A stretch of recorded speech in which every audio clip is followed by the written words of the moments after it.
Bonjour les amis.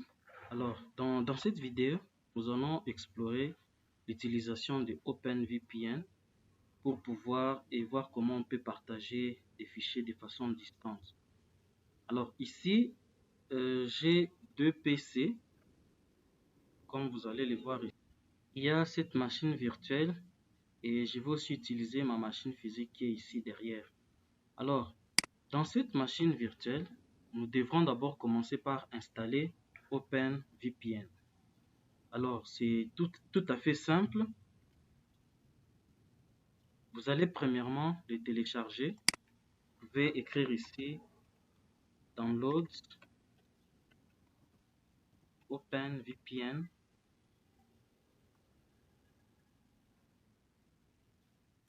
Et ici, par exemple, j'ai choisi le lien ici, Windows Software, Client Software for Windows. Pas parce que j'utilise un système Windows. Ici, vous pouvez directement choisir le lien ici, Download OpenVPN Connect. C'est la version 3 et on vous dit ici que c'est pour Windows 10 and 11. Donc ça ne peut être utilisé que sur Windows 10. Or ici j'ai Windows 10, parfait. Alors vous cliquez tout simplement sur Download et à ce moment-là le téléchargement va commencer. Alors moi j'ai déjà téléchargé ça, alors je vais arrêter ce téléchargement et je vais tout simplement venir l'installer. Alors je l'ai déjà téléchargé, c'est la version 3.5.1. Je vais lancer l'installation. Sur ma machine physique, déjà installée. Alors je fais suivant. Avant de continuer l'installation, je vais vous faire remarquer quelque chose. Si nous allons voir les paramètres des différentes cartes réseau, vous allez voir que ici, je n'ai qu'une seule carte réseau. Ici, je n'ai qu'une seule carte réseau. Mais après l'installation de OpenVPN, nous aurons une carte réseau supplémentaire qui servira comme tunnel. Alors, je vais installer. L'installation est facile, c'est juste cliquer suivant. Là, nous devons accepter et le processus continue.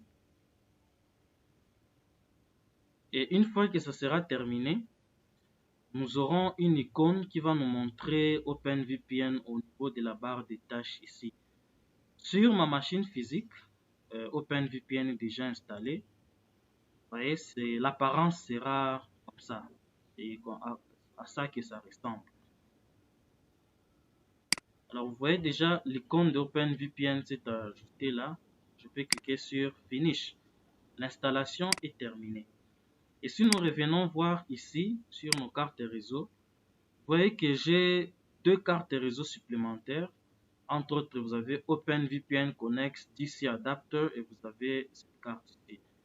Alors ça, c'est tout simplement parce que nous avons installé OpenVPN. Voilà la même interface que j'ai sur ma machine. Maintenant, qu'est-ce qu'il y a ici? Vous devez avoir un type server address ou bien un cloud ID. Alors, présentement, nous n'avons pas encore un cloud ID, mais je vais en créer. Et pour ce faire, je vais utiliser mon adresse mail tout en utilisant toujours un utilitaire de OpenVPN de cloud. Alors, comment est-ce que je vais procéder? Je vais d'abord commencer par connecter mon adresse mail. Donc, je vais faire ça rapidement. Alors, j'ai déjà connecté l'adresse mail que je vais utiliser. Qu'est-ce qu'on fait? Je vais cliquer ici sur Login, sur la même interface où on a téléchargé OpenVPN. Je clique sur Login. Et sur l'interface qui sera présentée, je peux utiliser un accès à un serveur. Moi, je vais préférer utiliser les Cloud Connexa. Et là, je vais cliquer sur Cloud Connexa. Ça va m'ouvrir une interface où ça va me demander de mettre des paramètres de connexion. Mais présentement, nous allons nous rendre compte qu'on n'a aucun paramètre de connexion. C'est la raison pour laquelle nous, on va commencer d'abord par faire un sign up. Ok? Pourquoi? Pour avoir les comptes qu'on va utiliser pour nous connecter. Alors, je clique sur sign up. Et ici, vous avez deux cas. On vous dit que start free with free connection, sans carte de crédit requise. Je peux utiliser une adresse mail, généralement une adresse mail professionnelle. Vous avez deux autres options. Je peux utiliser un compte Google ou un compte Microsoft. Mais déjà, vous voyez là, j'ai un compte Google connecté. Je vais cliquer sur Sign up with Google. Je vais me connecter avec cette adresse mail. J'accepte.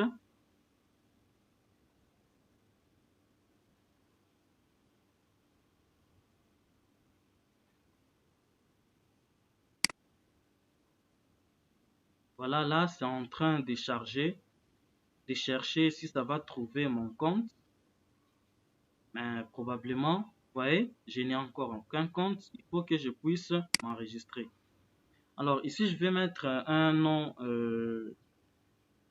générique, facultatif. Je peux par exemple dire Gogo, Gogo Salima. Par exemple, on me demande combien d'utilisateurs j'aurai sur mon réseau. C'est pour une utilisation privée. Bon, je mets ce que je veux.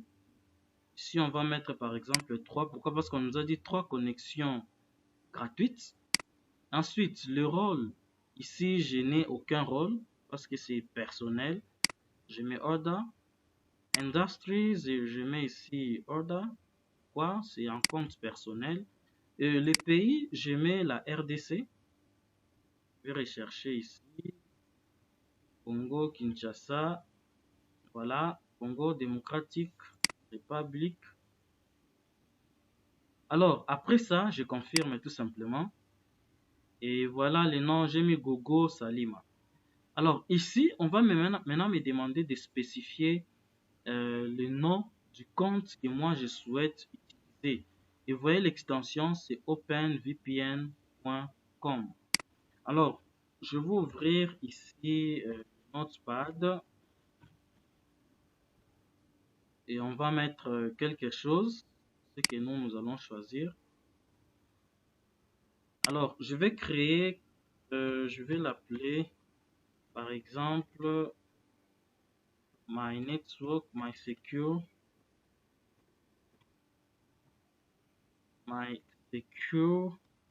Network. Alors, voilà ce que je vais utiliser. Et là, je vais mettre ça, My Secure Network. Et je vais tenter de valider. Si c'est disponible, regardez, this domain is already used. Ça veut dire que je dois utiliser un autre nom. Je peux mettre ici par exemple 1. Et là, je vais ajouter tout simplement 1 et je vais valider. Alors, si c'est disponible, voilà, c'est opérationnel et ça passe. Et à ce moment-là, j'aurai l'interface des Cloud Connexa. Et ici, vous avez votre nom, votre Cloud ID. Alors, il y a beaucoup d'options que vous pouvez explorer ici. Pourquoi est-ce nécessaire de faire tout ce que nous faisons ici? C'est tout simplement parce que à ce niveau, on vous demande de spécifier un Cloud ID. Et notre Cloud ID serait celui que nous avons créé ici.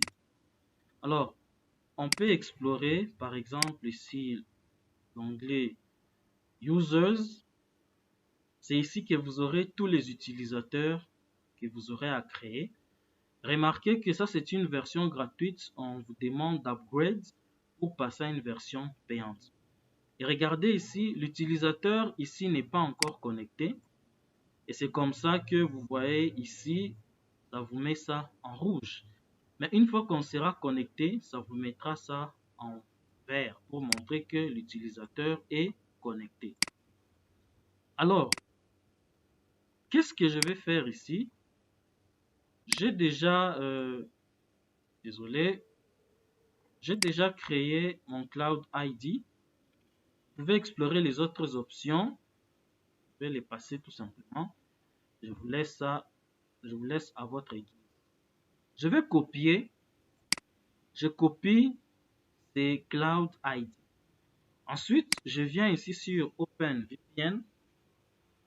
On me demande que je peux uploader un fichier de profil OpenVPN, donc avec un fichier avec extension OVPN, ou je peux utiliser une URL.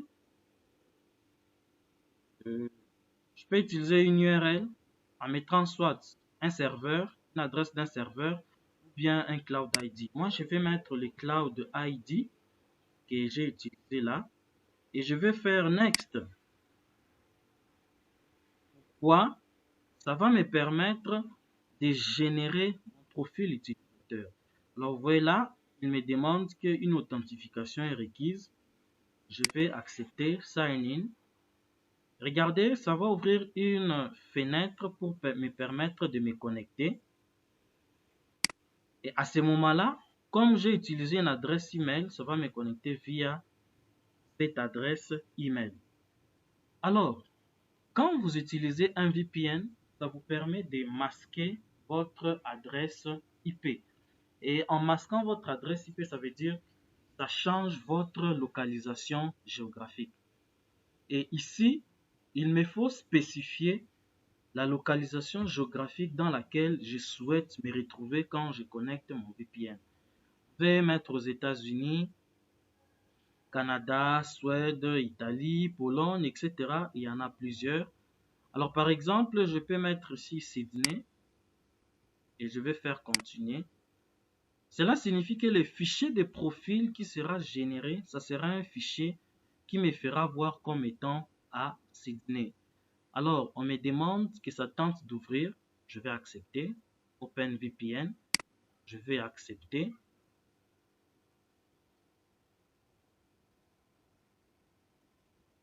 Voilà. Ici, automatiquement, ça a ouvert OpenVPN et ça demande de confirmer le profil utilisateur. Je sais que c'est moi qui ai initié cette action. Je vais tout simplement confirmer. Et à ce moment-là, ça va télécharger les profils. Arrivé à cette étape, c'est OK. Qu'est-ce que vous faites ensuite? Vous devez maintenant connecter parce qu'ici, ça vous dit que vous êtes disconnected. Je vais connecter. Et là, ça va tenter de m'authentifier. Voilà. Ça va tenter de m'authentifier avec le compte que j'ai créé. Voilà. On me dit You are connected. Et ici, vous devrez avoir l'icône d'OpenVPN. Voilà, c'est ça ici. Vous voyez, Open Connected, Connected. OpenVPN Connect, Connected. Et à ce moment-là, je peux rentrer ici dans le dashboard. Je peux fermer tout ça. Je peux rentrer ici dans le dashboard. Si j'actualisais, vous allez voir que ça va me montrer que je suis connecté. Voilà, je suis connecté, active.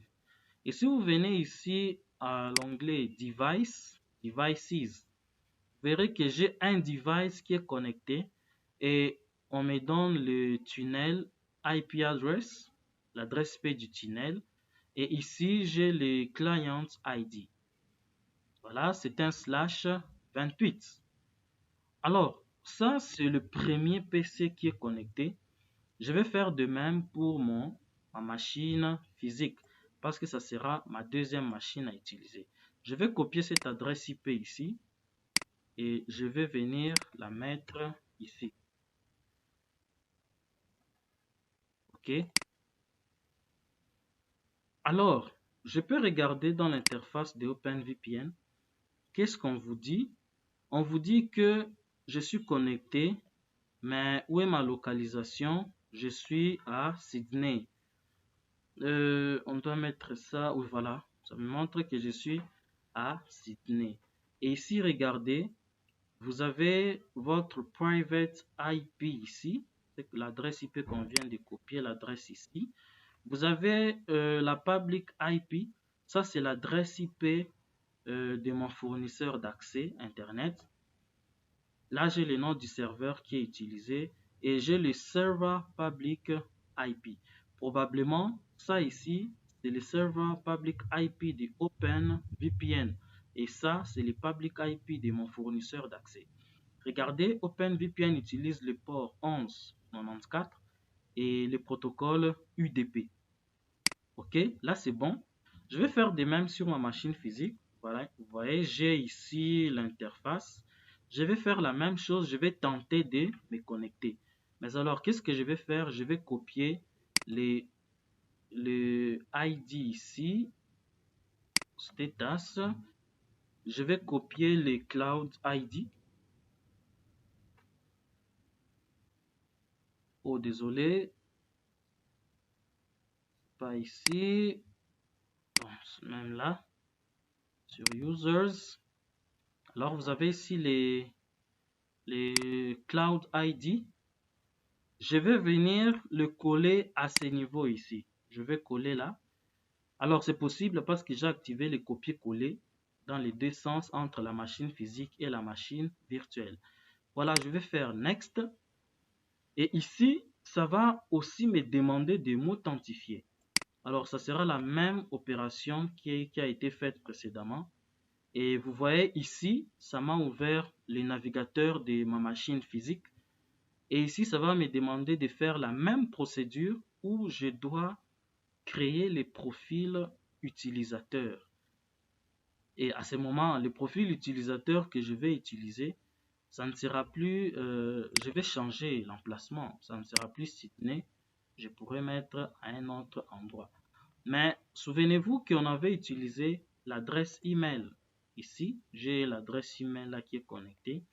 Il me faudra aussi la connecter sur ma machine physique. Vous voyez, on vous demande de mettre le username et l'adresse mail.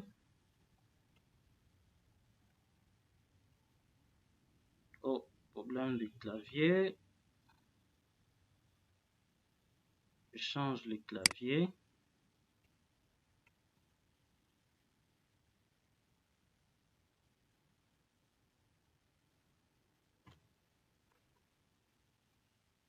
Et ici, ça va tenter de m'authentifier. Voilà, ça me demande de me connecter. Je vais accepter, c'est l'adresse mail que j'ai utilisée. Et ici, vous devez autoriser Gmail à vous connecter via ses comptes. Et là, c'est OK. Et ça va finaliser l'opération. Mais avant cela, ça va vous demander de créer les profils. Vous voyez, Preparing Profile. Alors, le précédent, on avait utilisé, c'était, je pense, Sydney. Alors ici, on peut par exemple mettre Tokyo. Je mets par exemple Tokyo et je fais continuer. Et là, je vais autoriser l'ouverture de OpenVPN. Voilà. Et ici, ça vous demande de confirmer. Je confirme. Voilà, c'est déjà le profil est déjà créé. Et là, ça sera sur Tokyo. Donc, mon emplacement sera Tokyo. Je vais actualiser là pour connecter. Donc, je vais accepter la connexion en fait. Et ça va vous demander de vous authentifier encore une fois. Alors là, je suis déjà connecté. Voilà, on me dit OpenVPN Connect Connected. Et ici, je peux regarder dans OpenVPN. Je suis aussi connecté. Et ici, vous avez le temps que j'ai fait tout en étant connecté. Alors, ce qui est intéressant est que l'adresse IP ici, la private IP, doit être différente de celle de l'autre. Regardez, la public IP n'a pas changé parce que ça, c'est mon fournisseur d'accès. C'est la même que ce que j'ai ici dans la machine virtuelle. Mais regardez, si j'avais 196.1.2, Mais de cet autre côté, qu'est-ce que j'ai? J'ai 196 1.3. Là, c'est intéressant. Ça veut dire que c'est comme si la machine virtuelle, c'est ma machine à la maison. Et ma machine physique, c'est celle que j'ai par exemple au bureau. J'ai deux adresses IP différentes et je peux connecter les deux machines indépendamment.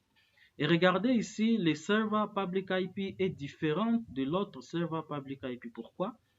Ici, je suis au Japon, Tokyo, mais ici, je suis à Sydney en Australie. Et vous voyez, les adresses des serveurs sont différentes. Mais vous avez le port qui est le même et les types de protocoles utilisés. Maintenant, cette adresse IP ici, je vais regarder ici dans le... Ici, si j'actualise à la partie users. Regardez, c'est les mêmes users. C'est le même user ici qui est connecté. C'est la seule connexion active. Mais quand vous venez au niveau des devices, vous allez voir qu'il y a deux devices. Le premier device est en Australie, le deuxième est à Tokyo. Alors ces deux devices ont deux adresses IP différentes. Je vais copier la seconde adresse IP. Je vais mettre ça dans ces fichiers ici. Alors la première adresse IP correspond à celle de ma machine virtuelle. Alors je vais tenter faire un ping pour voir s'il y a connectivité entre les deux machines. Je suis ici dans ma machine virtuelle. Je vais faire CMD. Je peux faire ping. Je mets l'adresse. Et ça doit passer. Pourquoi? Parce que les deux machines sont connectées via le tunnel. Vous voyez, ça vous donne un délai un peu plus long.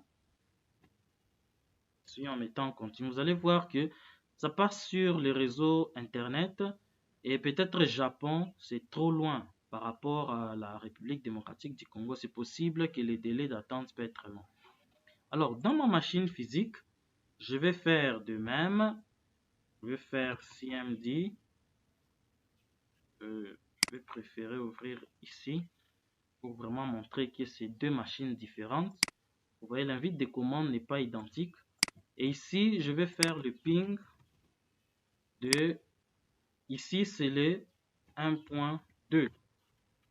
Et ici, je lance un ping pour voir s'il y a connectivité avec la machine virtuelle. Ici, je passe directement sur le réseau Internet et je ne passe pas sur les réseaux locaux au fait. Vous voyez, il y a vraiment des délais d'attente.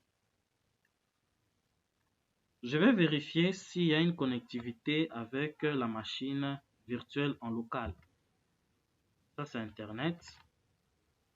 Je vais regarder l'adresse IP de la machine physique, de la machine virtuelle. Ça, c'est les tunnels VPN. Vous avez, voilà, c'est les 096. Alors, je vais tenter de faire un ping ici. Ping 192.168.0.96. Vous voyez, ça, c'est en local. Hein. En local, il n'y a pas de problème. Et là, je vais tenter ce qui est en ligne. Remarquez qu'il y a des délais d'attente.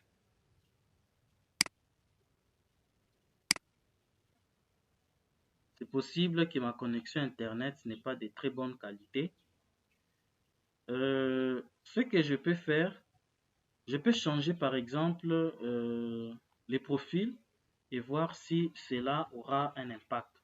Alors, je vais le faire rapidement et puis on va continuer tout à l'heure. Alors, remarquez que sur ma machine physique, je vais tenter d'importer un nouveau profil. Alors, qu'est-ce que je vais faire? Je vais prendre le même Cloud ID ici. Voilà, je viens ici et je vais tenter de créer un nouveau profil. Mais ce qui est idéal, c'est de commencer par supprimer le premier profil et créer un nouveau profil carrément. C'est ce qui est du moins conseillé. Alors, si je veux supprimer le précédent profil, celui-ci, je dois chercher ces profils.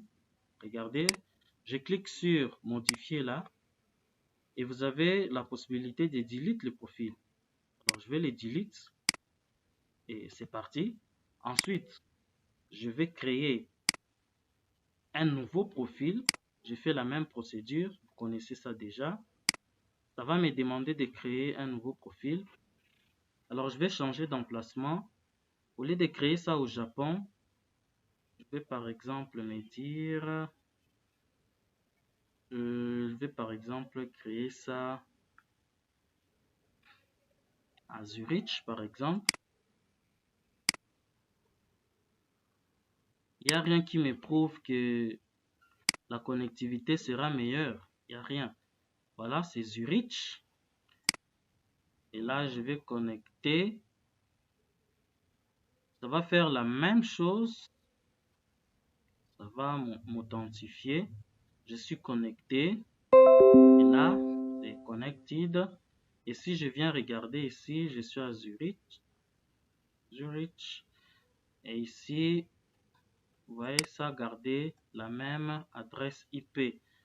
Et je vais voir si c'est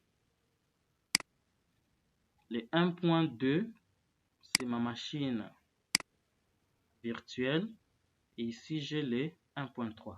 Alors, je vais regarder le ping ici s'il passe correctement. Alors, je vais effacer et je refais la même opération. Vous voyez, la qualité de la connectivité s'est plus ou moins améliorée. Vous voyez, et je n'ai pas vraiment beaucoup de timeout. Alors, je vais faire dans le sens contraire. Je viens là sur ma machine physique. Je vais aussi faire le même ping, mais du tunnel de la machine virtuelle. Alors, vous regardez, j'ai toujours des délais d'attente.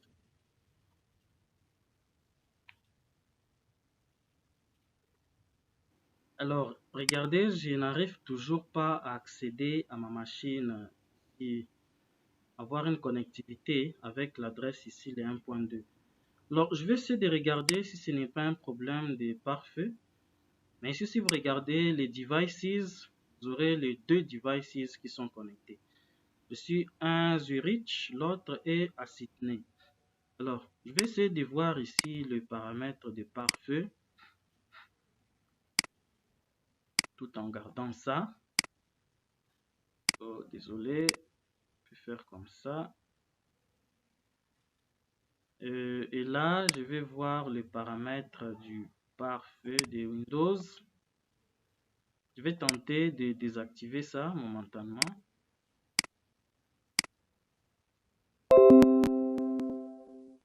Ah, ok, vous voyez, là déjà, ça passe. Mais souvent, c'est pas conseillé de désactiver les pare-feu. Alors, je pourrais venir autoriser le partage dans le pare-feu.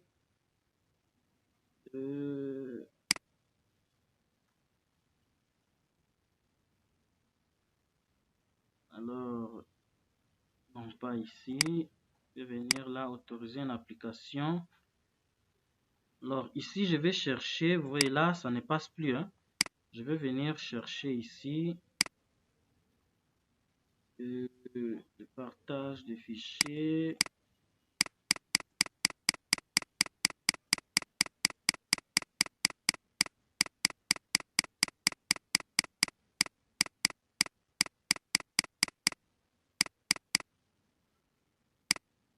Partage des fichiers d'imprimante.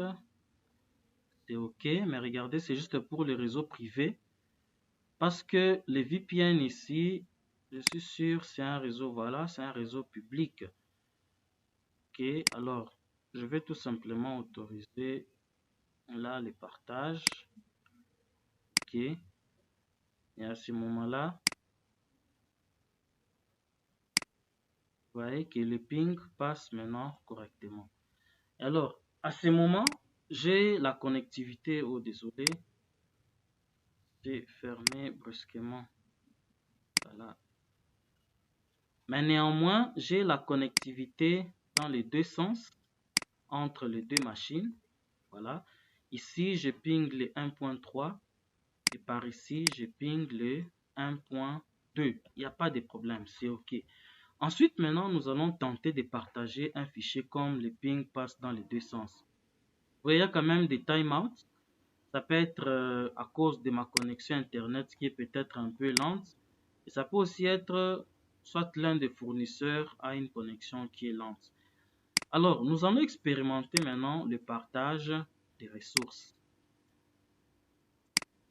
Ici, je vais tenter d'accéder à...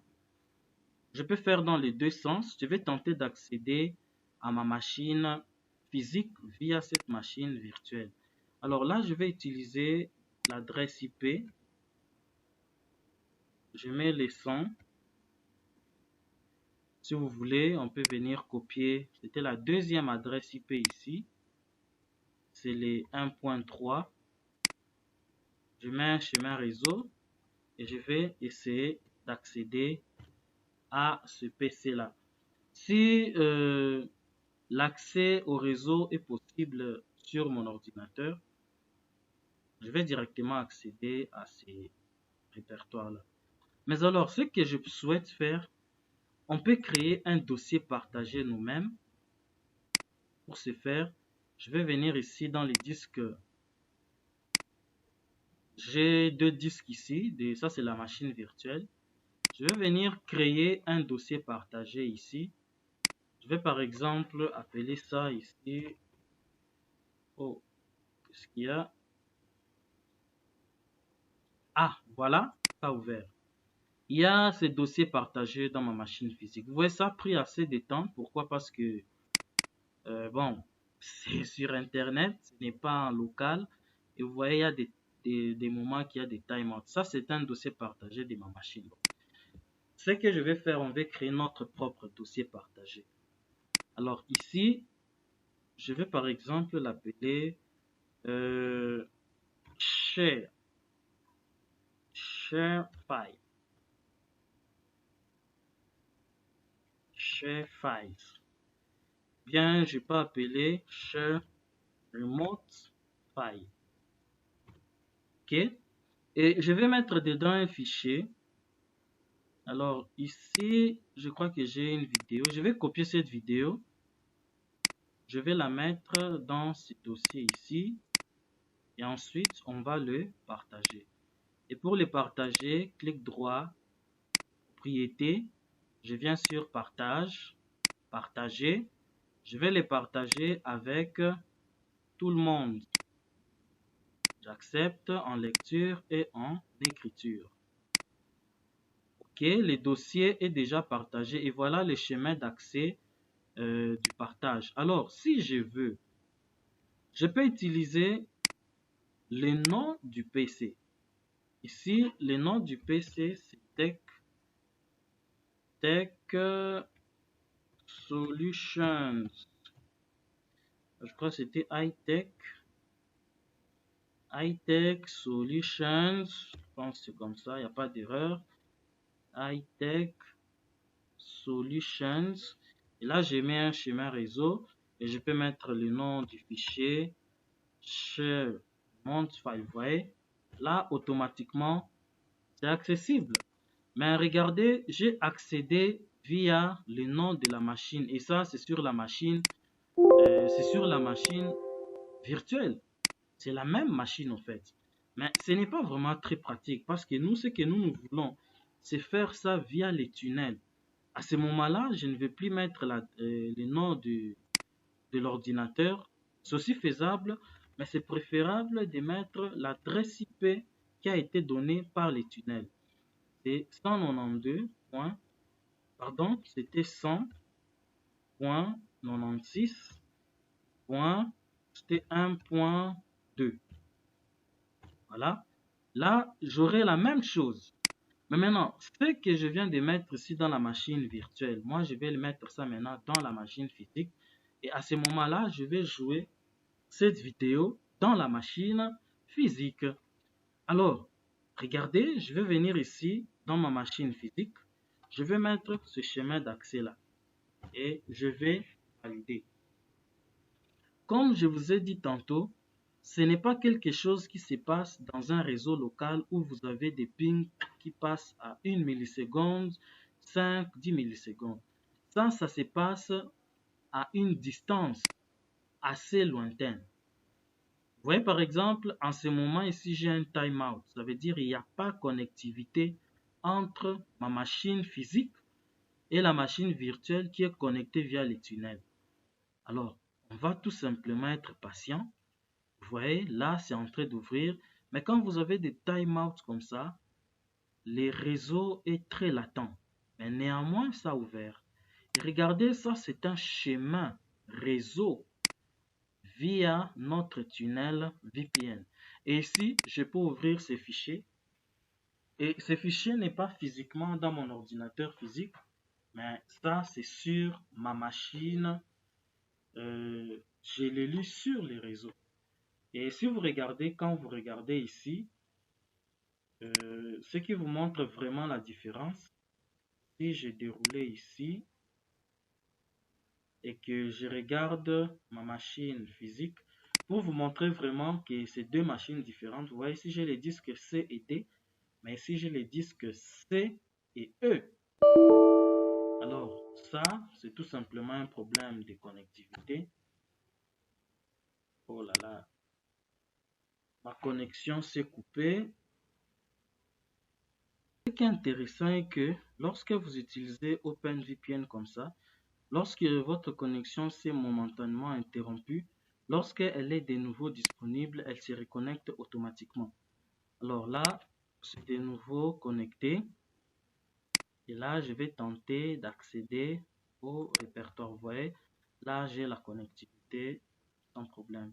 Alors, je vais ouvrir le fichier. C'est une petite vidéo. Alors, nous allons voir si on peut lire la vidéo sur Internet. Et là, ça prendra un certain temps. Vous voyez, le délai d'attente est d'environ 1 seconde. C'est vraiment long. Mais on sera un peu patient.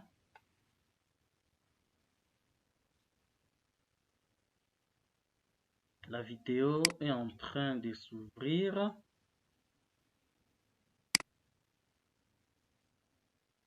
Alors là, j'ai dit que c'est ma machine physique. Alors là, ça va tenter d'ouvrir la vidéo. Mais néanmoins, même si ça n'ouvre pas, ce n'est pas nécessaire qu'on puisse attendre vraiment l'ouverture et la lecture de la vidéo pour qu'on sache que ça a vraiment lu. Le fait tout simplement que les répertoires soient possibles de s'ouvrir, c'est déjà un signe qui montre que vous avez un accès au partage. Ce que je peux faire par exemple, je vais créer ici un fichier. Je crée par exemple ici même un fichier comme ça. Et vous voyez le fait que ces répertoires... Look at the importance of Anycast and its use cases. In this session, we're going to look at how to configure Anycast on Cisco iOS, and we'll be doing all our configurations on R3 and R4. We will then test reachability to the configured Anycast address on server 1 and server 2 from R1. We will disable one of the links to either R3 or R4, and we should still reach the Anycast address via the router that is up. The topology is pre-configured with OSPF-v3 as the underlying routing protocol. Let us go ahead and begin with the configurations. Une fois que le fichier sera créé, the first thing that we're going to do is... Là, la vidéo est en train d'être lue via les réseaux. Si je venais dans le répertoire ici, the current routing table on R1, and you can only see two routes available. That's the routes connecting R2 to R3 and R2 to R4. Et ici, vous avez ici la vidéo qui est lue. Vous voyez, du fait que c'est une vidéo, lorsque vous avez une latence, c'est très désagréable de pouvoir la lire. Alors, qu'est-ce que je vais faire? Je vais déconnecter mon OpenVPN ici sur la machine virtuelle. Je déconnecte tout simplement là. Je dis confirmer. Alors, comme c'est déconnecté, le ping ici ne peut plus passer. Le tunnel n'est plus opérationnel. Et à ce moment-là, si je tentais d'accéder à ces répertoires, ça sera impossible. Pour tout simplement montrer que c'est impossible de partager le fichier en cet instant. Et là, vous avez un bon moyen de pouvoir partager vos fichiers. Et si je venais ici dans les dashboards, je viens dans les dashboards ici, je peux venir et regarder les ordinateurs. Oh, ça s'est déconnecté. Bon, je vais me reconnecter. Hein. Voilà, ça c'est les dashboards. Si j'ai regardé parmi les hosts, je verrai que j'ai toujours 2 hosts. Mais regardez, il y a parmi les devices, j'ai 2 devices, mais un device est déconnecté et ça vous montre comme c'est rouge. Si j'ai reconnecté encore, viens ici, je reconnecte. La connexion sera automatique, mais ça va vous demander de vous authentifier. Ça va authentifier ici comme j'avais enregistré l'adresse mail, la connexion sera presque automatique. Et là, le ping ici va de nouveau fonctionner. Vous voyez, c'est connecté. Le ping passe de nouveau. Et si vous venez ici dans le dashboard, vous allez voir que les devices qui étaient déconnectés, est de nouveau encore connecté. Alors ça, c'est un bon moyen d'utiliser OpenVPN. Si vous avez les possibilités, vous pouvez upgrade et acheter la licence au fait. Et si j'ai tenté d'upgrade, on va me demander de mettre des paramètres de paiement. Entre autres, je